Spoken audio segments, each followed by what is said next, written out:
அதாவது நாளைக்கு வந்து அக்னி நட்சத்திரம் முடியுது.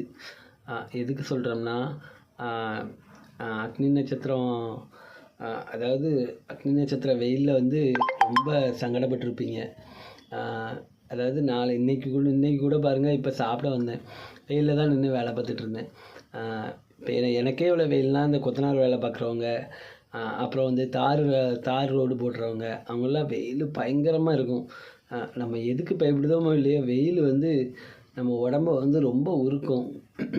எவ்வளோக்கு எவ்வளோ நம்ம வெயிலேருந்து பாதுகாக்கணுமோ தண்ணி நிறைய குடிங்க. ஒரு நாளைக்கு 3 லிட்டர் தண்ணி கண்டிப்பாக குடிங்க. தண்ணி குடிக்க குடிக்க நம்ம உடம்புல வந்து ரத்த ஓட்டம் நல்லாயிருக்கும். வெயிலில் வேலை பார்க்கும்போது வேர்வை வெளியேறும்.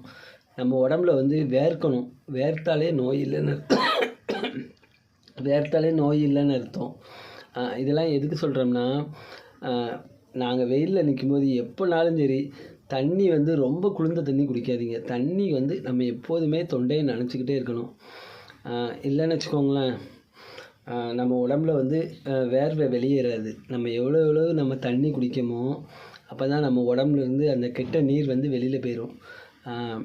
இந்த வெயிலில் வேலை பார்க்குறதுக்கு வந்து தண்ணி எப்போதுமே நல்லா குடிங்க. நாளையோட அக்னி நட்சத்திரம் முடியுது. அதுக்கப்புறம் இனிமேல் காற்றடிக்க ஆரம்பிச்சிடும், மழை பெய்ய ஆரம்பிச்சிடும். அதுக்கப்புறம் கொஞ்சம் கூலிங்காக இருக்கும். இப்போவுமே கொஞ்சம் காற்றடிக்க ஆரம்பிச்சிட்டு எங்கள் ஏரியாவில் பாவனாஸ் ஏரியா பார்த்தீங்களா, நல்லா இப்போ கொஞ்சம் கூலிங்காக ஆரம்பிச்சிட்டு. சரி, வீடியோ தொடர்ந்து பாருங்கள். நன்றி.